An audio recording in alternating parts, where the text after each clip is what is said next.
Welcome to the Spiritual Ignited Paradox Literature Language of the Heart Speaker Gathering. All of our speakers are shared on our WhatsApp audio group and speaker channels. Each week, we read from the doctor's opinion to page 164. We have invited Jerry M. from California to share a message of depth and weight from the heart from Bill's story, page 8. My name is Jerry Millen, and I'm an alcoholic, and I smoked a whole lot of crack just to figure that out. Um, okay, let's see. I'm supposed to read this, Inbal? Okay. Yeah. Trembling, I stepped from the hospital, a broken man. Fear sobered me for a bit. Then came the insidious insanity of the first drink. And on Armistice Day in 1934, I was off again. Everyone became resigned to certainty that I would have to be shut up somewhere or would stumble along to a miserable end. How dark it is before the dawn. In reality, that was the beginning of my last debauch. I was soon to be catapulted into what I like to call the fourth dimension of existence. I was to know happiness, peace, and usefulness in the life, in a way of life that is incredibly more wonderful as time passes. Near the end of that bleak November, I sat drinking in my kitchen. With a certain satisfaction, I reflected there was enough gin concealed about the house to carry me through the night and the next day. My wife was at work. I wondered whether I dare hide a full bottle of gin near the head of the bed. I would need it. Can't see. Let me see. Messages popping up. I would need it before daylight. So now do I just share? Yes, sir. Okay. Again, my name is Jerry Millen. I'm an alcoholic. And first and foremost, I always like to thank God for my life in the program of Alcoholics Anonymous. Oh, I'm sorry, Cocaine Anonymous for helping me find the God of my own conception. And I didn't realize until like 30 seconds ago that I was in a meeting of CA. I didn't, right? Because I don't usually wear a tie for CA. I wear a tie for AA because that's the way I was raised. But I love Cocaine Anonymous because they use the big book of Alcoholics Anonymous, and that's where I found a solution at. And if you be new here to Cocaine Anonymous, I'd like to welcome you and tell you that you probably made your best decision from the cradle to the grave by stopping by here first. I got a sobriety date of December the 2nd of 1999. Now, I don't say that to impress nobody but myself. That's 9,632 days ago. I surrendered to this thing called addiction. I surrendered to it. I got a home group. It's Never Truly Big Book Workshop. We meet every Sunday morning, 9:30 Pacific Standard Time. And we went hot, not hybrid, but we went Zoom platform right after COVID. And we're about 500 every Sunday going through the big book of Alcoholics Anonymous, line by line, paragraph by paragraph. And I started going there just a little over 20 years ago because when I first went into that room, they had a way of putting flesh on the words that was it just amazed me and it held me. Chanel, thank you for asking me to come out and participate in my own sobriety today. I'm in the middle of a work day, right? And all hell's breaking loose over there. So it's going to take me a little minute to get focused on the thing that has saved my life. Because without this, I don't get to do that. I don't do that, right? Without this, I disappear after every paycheck. That's what I do. Um, and what I love about Cocaine Anonymous as well, I see I got some sponsees on here too. Hey, Val. What I love about Cocaine Anonymous is, yeah, we're not drug specific, right? And you could talk about anything, you know. And so when I go to them AA meetings sometime, I like this, that opening line I had. My name's Jerry Millen. I'm an alcoholic and I smoked a whole lot of crack. I just do that to make the old timers, cringe up, right? You know what I mean? I do that on purpose, right? It's like just poking fun at them because they don't like to hear you talk about drugs, even though Bill used to drop sedatives and every damn thing else, right? That's just what he did. Um, and I got to tell you, that what I read this morning, would you guys let me read? And Bill's story this morning was perfect, was apropos to the feeling that I get on a regular basis. I get a lot emotional. I get emotional a lot when I share because I really got my friend explained it to me that Jerry, you just got in touch with the miracle. That's all. You're in touch with the miracle. Because when I think about where crack cocaine had taken me, when I think about what crack cocaine had done to my family, when I think about how dark it was before the dawn, And to be here 9,632 days later, if you'd have told me I would have been there when I surrendered on the doorstep of that sober living more dead than alive, I'd have told you it was crazy. Because ain't no way, because the God I came in here with, I just couldn't live up to. I just couldn't live up to because, hell, when I did the writing, y'all, because I believe in that inventory, I've been going to hell since I was 12. And because in my church, the pastor used to say, if you thought it, you did it. And them women used to come in there with them tight dresses, right?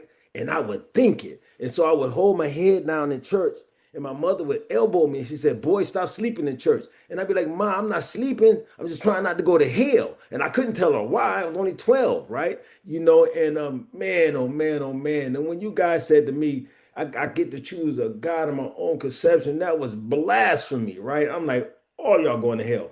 That's what y'all doing. Y'all going to hell around here. But it took what it took for Jerry to hit that bottom where I surrendered, right? Because I needed to unlearn everything. I needed my canvas blanked out, right? I needed new information, but I couldn't get it when I still had a plan, when I still had an idea. I couldn't get it on my own because I've been trying. Look, I've been trying for years to just make it home with the paycheck. I have been trying for years just to not have my kids look at me the way they look at me when I finally make it home 3 or 4 days later, and I ain't got no money. We ain't got to eat. I ain't paid the rent, and we constantly getting evicted. I needed, a reboot in my life, and I just didn't know how to do it. I just didn't know how to do it. I don't had hands laid on me by the best. TD Jakes, Noel Jones, Bishop McClendon, you know what I'm saying? Some heavy hitters. And still I smoked. I just couldn't figure out why. And I knew what my job was as a father. You know what I mean? Is to provide, to protect, to love, you know what I'm saying? To keep a roof over their head, clothes on their back, food in their belly, and keep the boogeyman out the house. And I couldn't protect them from me. And I was a single dad and I couldn't protect them from me. And I knew them damn kids was in trouble because I was. And that was all they had then. That was all they had. So it took that act of providence that the big book talks about. You know what I mean? And that's why I call my God a salvage expert, right? He reached down in the muck and mire of life, you know what I mean? And he pulled me up out of that bitter morass of self-pity, you know what I mean? It stood me up straight and dusted me off just so I can go tell somebody what he did. I'm in touch with the miracle today that saved my life. And that's why I get emotional because I know I'm mercy and I'm grace, right? This is mercy and grace sitting before you today. I didn't do anything to earn or deserve the life that I have, but there's a God of my own conception to say that I do, right? Because see, if God was small enough for Jerry to understand, he wouldn't be big enough for me to trust. So I don't proclaim to understand him, but I do know right from wrong. Yeah. Anyway, the big book's supposed to say I was supposed to share in a general way what it used to be like, what happened, and what it's like now. And I grew up in Hartford, Connecticut, all the way back on the East Coast, man. And I grew up and I love my childhood. And none of that makes me an addict, and none of that makes me an alcoholic, right? I love my childhood. There were some dark days. I grew up, my parents only had two addresses, 132 Enfield Street and 112 Love Lane. And I just wanted to play as a kid. We just wanted to play. My second address, I lived right next to the park. There was a baseball diamond, a basketball court, and a big L-shaped field. We used to play sandlot football in. And and I just loved being a kid, man. I really did. My family consisted of my mom, Earthine, and my dad, Jerry, and my baby sister, who just turned 60 yesterday on the 14th. My baby sister, she's 5 years my junior. When I got to Cocaine Anonymous, man, she was on what I would call the never, never list. I was never going to ever talk to her again because there was a rift between us. You know what I mean? My sister had put a contract on me, and I was okay if I never, ever, ever, ever seen or talked to her ass again. But you got to trust the process around here. No matter how the promises say, no matter how far down the scale we're going, we see how experience can benefit others. It's our story that's attractive, right? Because that's all we are, storytellers, right? We all carry depth and weight, right? And when you think about the ripple effect, right? Think about the ripple effect of Cocaine Anonymous, right? Look at all these people that's in the squares right now. It's 54 people in here. Multiply that times 10, right? Or five however many people that you're going to affect with your story. You know what I mean? And this thing is freaking amazing. But anyway, back to Hartford, Connecticut. There was a couple of things I grew up with that helped me to actually they developed my stubbornness, you know what I mean, to fight this thing called alcoholism, right? I mean, as a kid, we built underground forts, tree houses, go-karts, we played sandlot football, basketball, baseball. And when we didn't have anything to do, we invented games. You know what I mean? We had this one game called Knockout, right? Where you go up and down 10 times, take 10 deep breaths, you hold the last one, and your friend grabs you from the back and he holds your chest until you pass out. And then we just lay down in the grass. Stupidest game on the planet, right? But then we try to add some excitement to it by laying people down in dog doodle. So you got to be careful if anybody actually you want to play knockout, right? Because you got to be aware of your surroundings, right? Anyway, as kids, when we didn't have enough to play whole football, made up games called cremation, and it's just like it sounds. It'd be five, six of us, you know what I mean? And we just throw the ball in the air. And if you grab it, run for your life because you're about to be cremated. You know what I mean? And listen, we just did it. We played tops, jacks, you name it. Backgammon, whatever the fad was. That's what we did back in Hartford. Life was good. And when I took my first drink, I wasn't trying to escape from anything. I was just asking. My friends were just asking me that I want some and I've always wanted to be a part of. I really did. I grew up in a neighborhood where we had the smallest family on the block. There was like six, seven, eight, nine brothers and sisters in every family. And I was like that kid that they would want to take everywhere. So, I love growing up. We had a neighborhood where in the wintertime when we had snowstorms, our parents would send us out to check on the older people in the neighborhood because our houses was heated by oil and we need to make sure they got their delivery. And like I said, when I started drinking, it wasn't escaping. My friends wanted something. Now I started off with the good stuff. It had some grapes on the front of the bottle. I'm sure it wasn't no grapes inside it. It was a twist top, and the words on it was MD 2020. That's what I started off with, right? And and man, that stuff went down like Kool-Aid, but boy, did it do the trick. In the summertime, 100 degrees in Hartford, Connecticut, that bad boy came up. Didn't taste as well as it did when it went down. But listen, I love the effect, right? For some reason, it took me to a place, right? That first drink took me to a place that was like, oh, like even though it didn't end well, but by the time I was 14 years old, you know, um, the big boy said, "Did you want some?" But they were heroin users, right? They would do speedballs. By the time I was 14 years old, man, I was shooting heroin and hanging out with the big boys. And I was great in school. I had good grades. I was in programs called Higher Horizon. The expectations on me was high. I was supposed to be something more than a intravenous drug user. You know what I'm saying? At the age of 14 years old, and by the 11th grade, I was a high school dropout, y'all. And life started to get kind of dark for me. And my mom started drinking and she became an alcoholic and life got real dark because now I'm not running around with clean clothes. And me and my baby sister was just talking about it this morning. There's still mental blank spots in our memory as far as our childhood is concerned. And I was just like, yeah, baby sis, probably because God's protecting us from us. You know what I mean? Maybe we just not supposed to know by now, because my baby sister is my best friend now even though she wasn't going to be, right? Even though I thought it was okay if I never ever talked to her again. You got to get into the process around here. And by the age of 19, y'all, life wasn't looking very good. And I remember standing on the corner with my friend one night. No, let me back up because there was a lot of fun in the beginning. All right, let me get back to 15. So they built this thing in Hartford called the Hartford Civic Center, right? And they was trying to drum up attendance. So what happened was my friend had got a hold of some Parliament Funkadelic tickets, and we was going to go to the Civic Center. And I'm only 15 years old, right? And I'm shooting dope, but also, and I know you youngsters ain't going to understand this, but we had weed back in the day too. The Acapulco go into Panama Red, but we used to have to clean our weed because we talking about the 70s, and we used to wear a lot of polyester and double knit. So youngsters ain't gonna know nothing about that. And if you ever want to ruin an outfit, let a seed pop on you. Let a joint, smoke a joint, seed pop, it'll burn an outfit up just like that, right? That polyester shit burn quick, right? And so I would have to we'd have to clean the weed, right? Get all the seeds and the stems out. And my job was to go around my friend's house, steal as much liquor as I could. We had a Boulder bag full of, Johnny Walker Red. We had White Label in there, Cuddy, Shark, Old Granddad. It was horrible. but it did the trick. And here we are at this concert, right? Smoking that Acapulco Gold and drinking that Suicide, and then all of a sudden the lights go off. This little spaceship comes across the stage, and you could feel the tension starting to build, right? Oh, this is going to be good. A giant explosion happened, and then a giant mothership just descended on the stage. And this dude came out the mothership in a white fur coat and a white fur hat. He said, "Tear the roof off the mother." And the whole place just exploded. It was George Clinton, right? My first time at a concert. And I remember having so much fun that night, that day, man, that night. You know what I'm saying? Like, golly, I'm going to do this for the rest of my life, you know? But the book talks about uh, cunning, baffling, and powerful. Alcoholism is a subtle foe, right? You know, it talks about I always did overshoot the mark, and I just didn't know what that was about. I just thought maybe I couldn't handle my liquor, you know. But like I say, by the time I was in 11th grade, I was a high school dropout.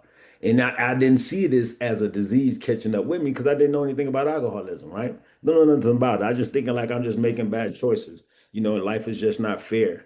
And we standing on the corner, we go in my friend's house, smoke one of them last joints, and there's a commercial come on, be all you can be. And we decided to join the military on the buddy system, me and him, just like that. Boom. No thought. You know what I'm saying? We ain't talking to nobody, we just did it. I got in, he didn't. He became a fireman. He retired like 10 years ago, and I'm pissed because I got thrown out of the army after 8 years because my disease caught up with me again, you know, and I still don't see it as my drinking and using as a problem. You know, I really don't. Because for the next 8 years in the military, life got good. Well, for seven.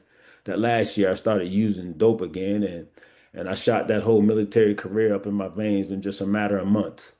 And I remember standing in front of my CO, and he's looking at me and he's asking me the question. He's like, you know, I got my CO and I'm standing in front of my CO. I got my first sergeant and my platoon leader there. And they were like, "Jerry, what happened to you? You were one of our brightest and our best. Do you need some help? If you tell us what's going on, maybe we can help you." Now, and I probably could have got some help at that moment, but in my head, I'm still hip, slick, and cool. And I'm thinking if they're asking questions, they ain't got the answer, and I ain't telling on myself, right? And so my disease would escalate at periods of time. There'd be brief moments of sobriety until I get out the military. They put me out. I go to work for my baby sister. That lasted about 6 months. And before you knew it, there was a contract put on my life, and things had got really, really bad, really, really quick. And my mother looked at me and said, "Son, I think you should leave town for a little while till things cool off." And I agreed with her because one day my baby sister car pulled up, but she wasn't in it, and it was four hard heads that looked like it was about to be a problem. And they just stopped, looked, and I guess because my mom was there, they just kept pushing, you know. And I left. I came out to California in 1990, y'all, and look, and then the shit got really funky, right? Because now I need alcohol on the rocks. And I came out to California in 1990, and that's when I hit the pipe. And I knew I was in trouble when I took my first hit off the crack pipe. One, I was using an antenna. And two, as soon as I blew out that first puff, I started searching myself for more money. And I knew I was in trouble, right? Because that was just entirely too good. And I smoked my ex-wife off because that's who allowed me to come out to California and stay with him. I smoked her off in a matter of months, and I was left with these kids. You know, when I landed on the doorstep of that sober living, the tail of the tape was when I started to make amends, y'all. I would not see my mother again for 11 years, or my baby sister. My oldest son was 12 when I dropped him off. He would be 28 before I see him again. And I had my other two kids with me when I was a single dad, now taking them through this disease with me. So for the next 9 years, we would go through pure D living hell of um of me smoking, not understanding why I'm setting off this thing called the phenomenon of craving. I don't know what that is, right? I really don't. All I know is all I know is this thing had me and it had me good. And I just kept trying to figure it out. And I just kept going to these different churches and I just kept trying to get in touch with God to just help me to be the dad that I know He wanted me to be. And it just wouldn't happen. Excuse me. And by December 23rd of 1995, y'all, it's me and these kids, right? So we about, we 5 years deep into my smoking and we done been evicted about 3 or 4 times. We living in Bellflower, California. And and there's a knock on the door, right? Um, and it's the aunties. And what they had did was they had brought my children some Christmas toys this year because I hadn't been able to provide that type of stuff for my kids. And everybody knew how I was living. So, and I gave a little description of the house. There was a couch in the living room, a little raggedy dinette set, and there was a big floor model TV in there, but it didn't work. The 12-inch black and white on top did with the coat hanger as a antenna. And there was a raggedy old Christmas tree there with half the arms in it, just enough to hold some lights and a brown towel on the bottom. And Christmas dinner for us that year was top ramen. It was going to be top ramen. I had a 99-cent pack of hot dogs and a bag of potatoes, and that was going to be Christmas dinner. And there's this knock on the door, like I said, and it was the aunties and they had some toys for my kids, right? And I was like, oh my God, thank you very much. But they asked me a question. They said, Jerry, what would it take for you not to sell these toys? You got 2 days before Christmas because they was leaving going back east. And I said, well, as insulting as that question was, it was a reality check because that's just how I was living. And I said, how about some Seagram 7 and a pack of Newports? And they said, is that all you need? I said, absolutely. And they left. They came back with a half a gallon of Seagram 7, a liter of 7 Up, and 3 packs of Newports. And I remember thinking this is going to be one of the best Christmases me and these kids had in a long time. And they left me with them toys, y'all. And by 2 o'clock in the morning, that Seagram 7 wasn't doing what that Seagram 7 needed to do. And I needed some of that snap, crackle, and pop to go along with that Seagram 7. I started to load those toys up in the trunk of that car against all the pinky promises I just made hours earlier. Because, see, like I said, I didn't know anything about this phenomenon of craving. And once I set that bad boy off, no matter how great necessity the wish, according to the book, I can't stop, right? And my 5-year-old wakes up and he come running downstairs, Daddy, Daddy, where you going? Where you going? And because see, by this time, my using as well, he in order for him to sleep all night, he used to have to lay across his dad or just to reach out and touch me. And he reached out and I wasn't there and he ran downstairs. And he said, Daddy, where you going? I said, Daddy, be right back. He said, Daddy, please don't go. I said, I'll be right back, Jay. And he grabbed my leg and he begged me not to go. And I couldn't shake that 5-year-old this night. So I put him in the front seat of that car with me. And off we go. Greenleaf and Long Beach Boulevard. For those of you who don't know, that's in Compton, California, smack dab in the middle, right? Santana Block Hood, and these guys I know, right? And I pull up in the alley with my 5-year-old in the front seat, Christmas toys in the trunk, and I see a couple who I think are homies coming in, Bob. When they got to my side of the car, they wasn't serving what I was looking for. They were serving lead. I think it was initiation time. They whipped out pistols and they opened fire on the car. I ducked, I screamed, I pushed my son to the floor and I stepped on the gas and all this happened really, really fast. And I'm thinking, oh my God, I got to be hit because there was that point blank range, right? I know I'm looking at muzzle flash in the dark.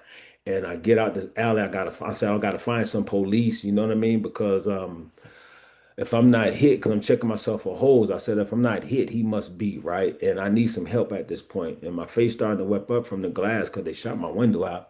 And I call into my son and he's not responding. And I can't find any police. And I start to fall apart because I'm thinking of how I'm going to explain getting my son shot or he could be dead, um, trying to sell his Christmas toys for one more. I was always chasing just one more hit. I drove all the way back with that kid on the floor of that car, y'all, to that apartment complex in Bellflower, California, not knowing if he was dead or alive. And when I actually pulled into that apartment complex, I didn't want to look, but I had to, man. When I opened that door and got out that car, everything kind of went in slow motion. And when I opened his door, he was on the floor in a ball. And when I picked him up, his eyes was wide open and there wasn't any holes in him. He had just been in shock from all the gunplay. And I remember holding that kid real tight to my chest, crying and thanking God, blowing all kind of snot for sparing that kid's life. And all the promises I made on the way home that if this kid be all right, I'd never do it again. I would love to tell you that December 23rd of 1995 was my sobriety date, but it wasn't. If you was listening in the beginning, my sobriety date is December the 2nd of 1999. There'd be 4 more years of that incomprehensible demoralization that I needed to live before I would surrender. One would think that that was enough. One would think that that was enough, but it wasn't. The disease I suffer from don't care about nobody lives that I put in danger. It don't care. I just need one more and I gotta have it. And if I gotta run over you to get it, when I got here, a guy told me at one time that I didn't give a fuck about my kids and I was ready to fight him. And he said, Jerry, you taking it the wrong way. Look at your experience. And he was right. As much as I love my kids, as much as I take a bullet for my kids, I was the only enemy in their life at that time. You know, I was the de facto ex in their life at that particular time. But one thing I knew about that night, because on page 24 in the big book, it says that most alcoholics, for reason yet obscure, have lost the power of choice in drink, right? That I can't bring into consciousness with sufficient force the pain, the suffering, and humiliation of a week or a month ago, that I'm without defense against that first one. And the paragraph before that says, the tragic the tragic feature of this disease is most people have already there long before it's been suspected, right? And I'm paraphrasing, right? And but I knew I was in trouble. And by January of 96, man, I'm looking through the yellow pages and I don't know what it is I'm looking for. I come across the number um, to Alcoholics Anonymous. And I call that number and they sent me to my very first meeting at Yukon Elementary in Torrance, California. And I walked off into that room. There was a whole bunch of people in there, and they were smiling, they was hugging, they were stringing whole sentences together. Their clothes was clean, they smelled good. And I was thinking, like, damn, this dude wasn't listening on the phone, right? He sent me to the happy place. I had no idea that I was in the emergency room for a guy suffering from the disease I suffer from. I had no idea. And then I'm sitting in there looking at all the differences, and you guys are using curse words and God name in the same sentence. And that was blasphemy where I came from, right? And then you held hands at the end of the meeting and y'all chanted the same prayer. I'm like, yep, this some Jim Jones shit. I was just waiting for the purple Kool-Aid to come out the back. I wasn't having any of this. So I got into the meeting and I seen all the differences and not the similarities. But what stuck with me, the seed that was planted in this crackhead was the smiles on your face and the genuine fellowship that you guys had. And so for the next 4 years, I do what I call it AA hokey pokey. I had one foot in, I had one foot out, and I danced all about. I had got me 12-step commitments, you know what I mean? Because you guys had something, you know what I mean? So I got me some 12-step commitments, you know what I mean? I did literature, I was a secretary, I was a coffee guy, never missed a 12-step dance. You know what I mean? Went to all the 12-step barbecues. Being in Cocaine Anonymous and being around Cocaine Anonymous is two different locations, and I would have to experience that the hard way. And I had done everything. I mean, I needed to seal a deal. So I got me a 12-step girlfriend, right? Cocaine Anonymous. You know what I mean? I'm gonna get this shit sexually transmitted. Make sure I'm covering all the bases. But I kept getting loaded. Shit. What's going on? Herbert Spencer contributed to the spiritual experience in the Big Book of Alcoholics Anonymous. He also wrote this quote, and the quote says this: "The greatest crime one could commit against oneself is to steal from yourself and not know that something is missing." See, I had been around Cocaine Anonymous all this time, and I had been stealing from myself, but I didn't know what was missing. The book describes it. Lack of power was still Jerry's dilemma. I hadn't found a power greater than myself. I hadn't borrowed none of your guys' God. You know what I mean? And I just hadn't brought the whole package. When I made that last run in December of 1999, in November of 1999, it was Thanksgiving weekend. I do what I do. I take a drink, get a hit, and I spend up all the football team money that I was supposed to be feeding these 12-year-olds with. And I find myself the next morning on the bus with the kids. Ex-wife and her husband had to come pick me up. They dragged me all the way back to Covina, California, where I had been faking and shaking for the last year. And I'm sitting there and I'm dismayed because I've been up for like 7 days and I'm rocking on this bed and I'm asking God, why me? And God said, why not you? I've given you everything you needed to succeed. And I'm trying to cut these things that's flying around the room because I'm hallucinating with the 007 knife. And it dawns on me that anything flying around the room, I can't kill with a human knife. So By all night, I'm sitting there, I'm rocking. I wake, the next morning, the only thing I come up with is I call somebody and tell them the truth about what was going on, and that's what I did. I made a call to this guy named Earl Murphy, and um, and he was really happy to hear from me. And I was like, hold on, man, I need to tell you what's been going on first before you know what I'm saying, before you get all happy to hear from me. Now, Earl was my sponsor on paper only because I hadn't done any work around here, y'all. I would learn that the price I paid to get the Cocaine Anonymous was different than the price I had to pay to stay. And I told Errol what was going on. I told him I had just spent everybody money. I told him that I'm about to be evicted. I told him that I just sold my car to pick apart with 3 literature commitments in the trunk. I told him that everything is just burnt down to the ground again. And he said, Jerry, is that all? I said, is that all? He said, yeah, son. He says, I love you. He said, I just want you to come back to the rooms. He said, and you don't even have to raise your hand as a newcomer. He said, but what are you willing to do different this time? And I said, whatever you ask me to do. He sent some guys to come pick me up. These guys took me over to this place, 444 Badillo Avenue in Covina, California. And I'm sitting across from this real cool looking Icelandic dude. His name's Carl Morris. And I got permission to use everybody's full name in my story, right? His name's Carl Morris. I don't know who Carl Morris is. And he's taking me these intake questions, right? And I was ashamed about smoking crack. And so when he asked me what was my drug of choice, I whispered, crack. He said, say again, Jerry? Crack. Use your outside voice, Jerry. I said, crack. He said, oh. And he stopped right and he put the pen down. He said, so you don't have any money to move in, do you? I said, no, I don't. I got happy and I got sad all in the same moment. And he said, well, he said, today's your lucky day. He said, since you're Errol's baby, I'm gonna let you move in under 2 conditions. One, you give me the keys to that place you call an apartment, and 2, you wait there till I find you a bed. And I said, deal. And I slid him the keys and I sat there in this corner, man, and and it reminded me of my first meeting. People was walking in and out, they was happy, they was smiling and shit, and wasn't nothing funny in my life. Wasn't nothing to smile about in my life. And an hour or so later, he gave me an address on a piece of paper. It was 304 Roland Avenue, and he told me how to get there. It was only 3 blocks away. So I went down 2 and took 1 block to the left. He told me to look for this big Korean house on the right-hand side, and I did. I don't know if you guys ever remember this show called In Living Color, but Jim Carrey had a character in there called Fire Marshal Bill, right? Swear to God, that's who answered the door. It was a miniature version of Fire Marshal Bill, right? And he came out smiling, said he had been expecting me. His lips was moving at one speed, his teeth was moving at another. And I'm thinking like, oh shit, I'd have been up for 7 days, right? I done broke something in my brain, but I would find out later that he had 2 full plates and his dentures was just loose, right? Thank God, right?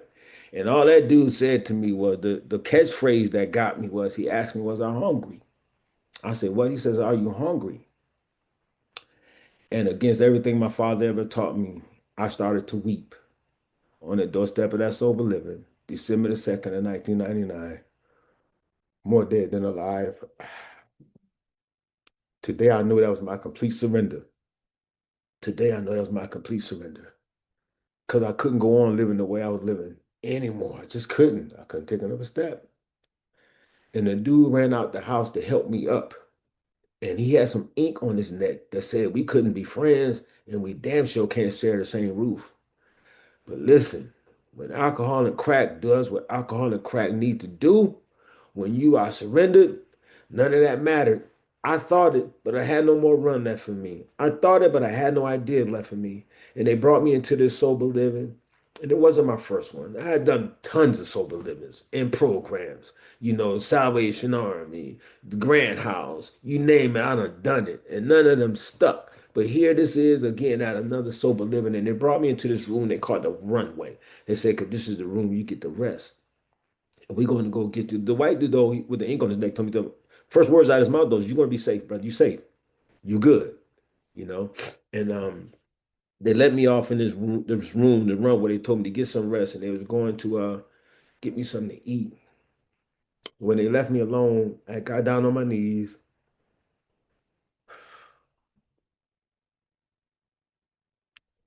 and I prayed to this God who I hadn't talked to in a long time. A long time. And I just like, please, if you give me another shot at this thing called life, I'd be forever grateful. I just wanted to be able to be the dad my kids wanted me to be. That's it. I wasn't asking for a lot because I always wanted to be my kid's hero. I did. I needed my daughter to feel safe when she was around her dad and not me be the enemy. You know what I'm saying? I wanted my son to look up to me. You know, that's all I wanted. And to stop using this shit, please. That's it. Um, um, God met me right where I was at. He met me right where I was at. Matter of fact, when I look back over my story and my experience, he had been there all along. Because you can't tell me why all them bullets went through that car and nobody got hit. I know why today. I know why today. And so I can tell somebody what he did for me. Nobody can reach, properly armed with the facts about oneself, nobody can reach another crackhead or alcoholic like another crackhead or alcoholic, properly armed with the facts about oneself. And I got in that room and I prayed and I cried, I prayed and I cried. And I got busy living one day at a time. Um, I didn't understand though the rules of that particular sober living had to do with staying sober, right? Because then now I'm going to play the black card. Why the brother got to clean the bathroom his first week in the house? You know what I mean? Shut up, clean the bathroom. That's what I did, right? A lot of shit that went on in my head didn't come out my mouth, but it was going on in my head. You know what I'm saying? They just mess with me because I'm black. You know what I'm saying? It's like you start to get these feels and shit when you're in using. You know what I mean? And I did that. Whatever they told me to do in that sober living, I did it begrudgingly or whatever. I did it. I didn't understand what going up to the club, picking up cigarette butts had to do with staying sober, but I went up to the club and picked up cigarette butts to help me stay sober. Or this guy that been here for 6 months, he's about to move into his new apartment. Can I help him move this weekend? I don't want to help his happy ass move this weekend. I'm still living in the sober living, but I helped him move that weekend. So I was having what you call a Karate Kid experience, right? Wax on, wax off. You know what I mean? And next thing I know, I'm in my home group that morning and it's 31 days and I don't have to raise my hand and the whole place just exploded and I started to weep again. I started to weep again because it hadn't been a long time before I went 30 days without taking anything. And I got busy working those steps with this sponsor, y'all. I did. And whew, man, and I got that inventory. I got that fifth step done. And I remember going into my sponsor's house, right, to do the fifth step. And his wife's in there and she's lighting candles, right? And the lights is off. It's kind of ambient up in there. And I'm like, okay, what part of the game is this, right? Because I was suspicious because it just looked too cozy. And she was like, "Oh, Jerry, Errol just wants you to be comfortable." I said, "You want me to be comfortable?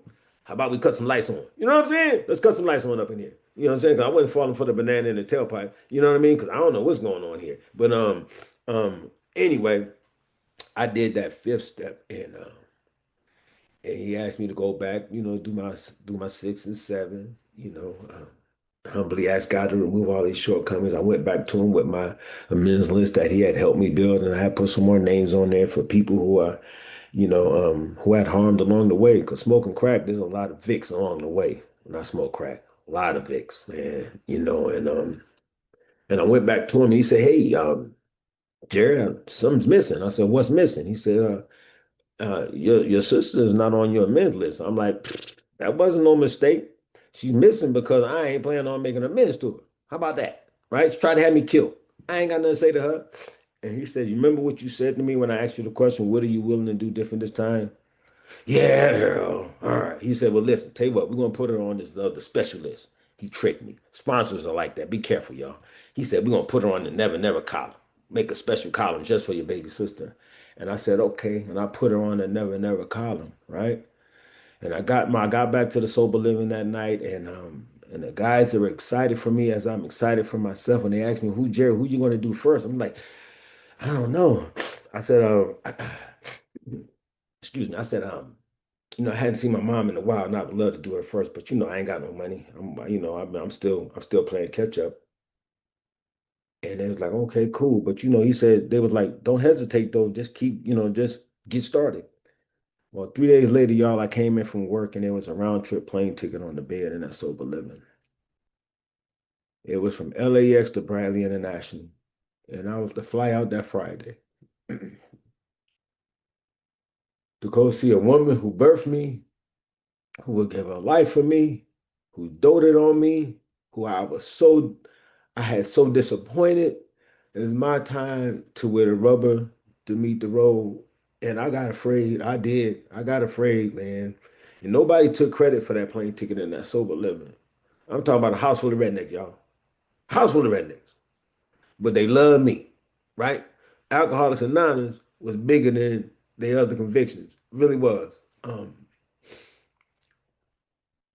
And I flew out that Friday to go find my mom. Well, I knew what she was. I have located her. She was living in what you call an independent living, which is just that short of an assisted living, right? All the bells and whistles, the handlebars and the emergency pull cords and all that kind of stuff. And I knocked on this lady door about 10-ish at night, 10:30. And when she opened the door, she seen me standing there, man, she just screamed, right? And she just started to wail and she just started to touch me. And she grabbed my face, man. She started to cry. And I started to cry.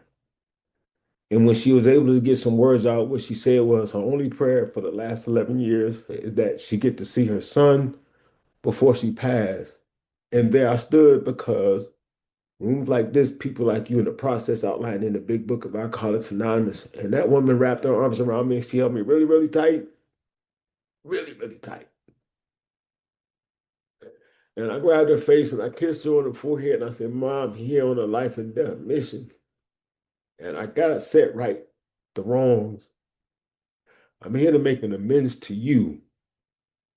And I said, but would you please be still? Because by this time we inside the house, right? And she won't stop moving because she started cooking. She was making me my favorite meal. She had the grits on, the eggs was on scrambled. They wasn't in a pot yet, right? And she was making me some homemade salmon croquettes. And I was like, Mom, I need you to be still. She's like, boy, you keep talking. You keep talking. I can hear you. And I went through my whole spiel with her, as instructed. And when I asked her, was there anything I left out, Ma, that you would like to tell me about? The first $1 million question. She stopped moving then.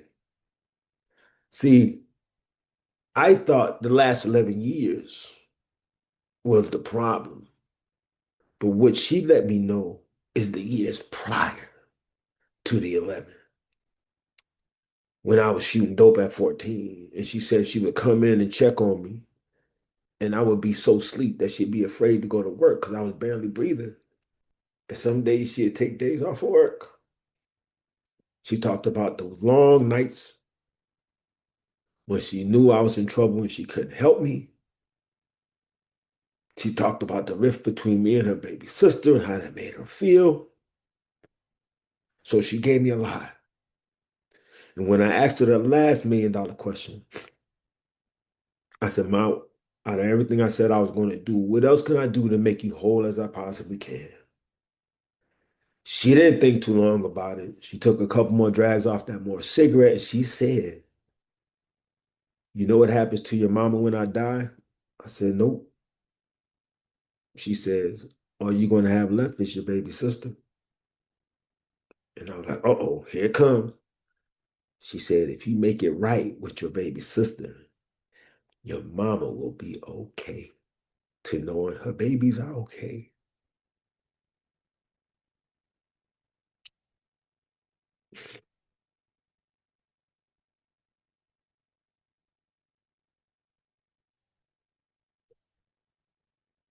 Yeah, um, the miracle, right? She took her only underdog and she gave it to her daughter, my baby sister.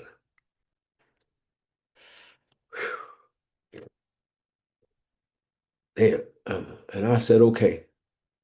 That's all I could say. It's okay. Because the sponsors in the back of my head saying, remember what you said, that you're willing to go to any length for victory over king alcohol and that crack pipe. And as long as she don't ask you to murder somebody, your answer is yes, ma'am. And I said, yes, ma'am. Excuse me, y'all, I gotta blow my nose. 1 second.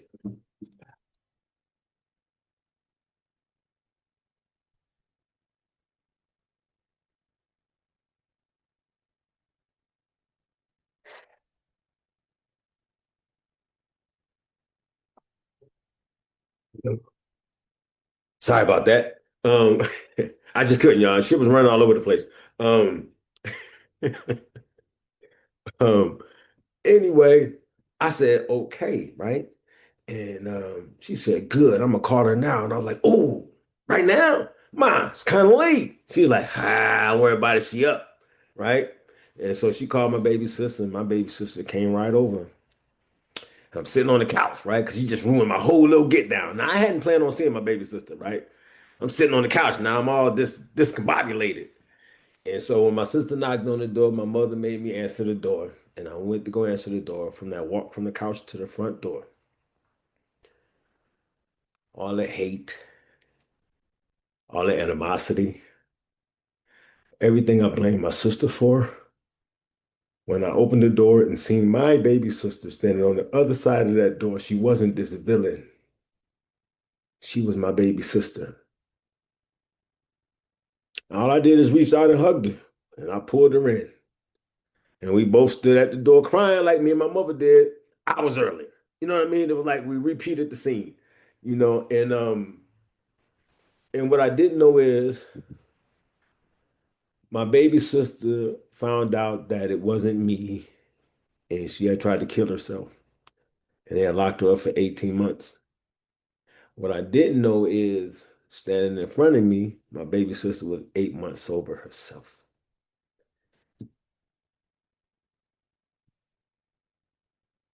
What I didn't know is my sister felt abandoned by her big brother, and she was, and she was. And from that day to this one, I had found it necessary to take a hit, drink, or fix. Again, I'll tell you that the price I paid to get the Cocaine Anonymous was different than the price I had to pay to stay. And once I got into that process outlined in the big book of Alcoholics Anonymous, my life would take off and it would have new meaning. My about 5 years into my sobriety, um, my uncle had died, and I was able to fly back to Connecticut, pick up my mom, my sister, and my niece, and I drove them down to South Carolina, and that's when I discovered my mom had got diagnosed with cancer. And but at 5 years, no, I'm sorry, that was at 9. But at 5, I'm at home on a visit, and I'm just going to show you what kind of people you really are, right? I'm at home on a visit, and I'm sitting across the table from him, and I would go home a couple times a year, right? Because I ain't smoking, right? Call it crack math. I ain't smoking crack. I got some extra money. You know what I mean? It's automatic. You know what I'm saying? How did that happen? Well, you're not smoking.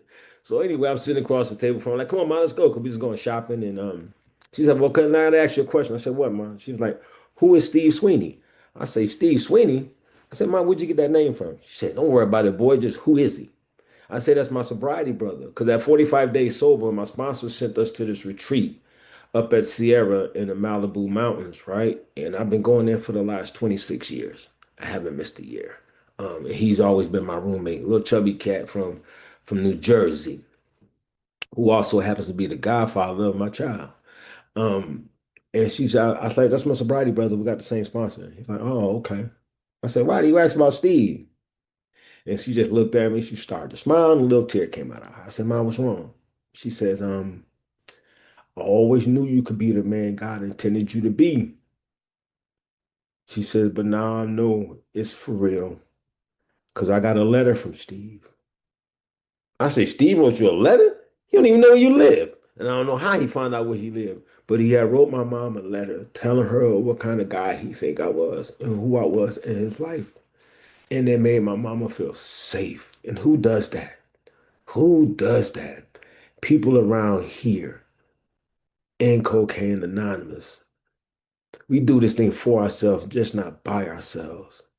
I came in here telling God how big my problems was. Today I tell my problems how big my God is. There's nothing going on in my life that my God can't handle. He has delivered me from so much, and there's just so much more that he's going to do. I mean, it's just I can never repay what has been so freely given to me. I can never repay it. I'm always in debt to Cocaine Anonymous, a God of my own conception, and the process outlined in the big book of Alcoholics Anonymous. And you people, why? Because you didn't cast me out for them 4 years. I kept on running in and out. So if you're a relapser, man, just keep coming back. We don't shoot our wounded around here. You in the right place. It's going to take what it's going to take, but you will surrender at some point, and we'll be here for you with open arms. We're not going to talk bad about you. We're not going to break the broken. You're already broken. Our job is to love you back to health, to help you get in touch with a God of your own understanding or your own conception, and that can recreate your life. There's a long road of reconstruction ahead, like the book talks about. So don't buy the lie. At 9,632 days, the coast is still not clear. It's a little clearer than it was, but it's still not clear. I suffer from a disease that want to separate me from my health. It want to separate me from you. It want to tell me that I walked into a room of 100 people, and 99 said hello and one didn't. I focus on the one. The disease is cunning, baffling, and powerful. I gotta always be on watch. That's what 10, 11, and 12 is about. Constantly being on watch. I'll share this and shut up. I'm in by the way, I got a 2-year-old. That's a whole nother story. And I'm gonna need way more time to tell you about that. And I'm in the store with her the other day, right? And this guy walked up to me. He's like, oh my God, she is so cute. Just like that watermelon. Now, this is a white dude. And I'm like, hold on, bruh. What did you just say? I walked away from him, right? Because I wouldn't even have got no point whooping his old ass. You understand what I'm saying? I wouldn't have, right? But the process outlined in the book allowed me to walk away, forgive, come back, and tell him I said thank you. And the poor guy was shaking. He was shaking because he knew he had just messed up. My God said, let him off the hook. My God said, let him off the hook. And I got an opportunity to free that man that day. And he wanted to pay for my groceries. I'm like, it's not necessary. It's not necessary. The fact that you understand what you did was wrong, good enough for me. And I want you to have a blessed day. So yeah, keep coming back, y'all. That's what I'm gonna do. My name's Jerry Millen. I'm a cocaine addict. Thank you for allowing me to share.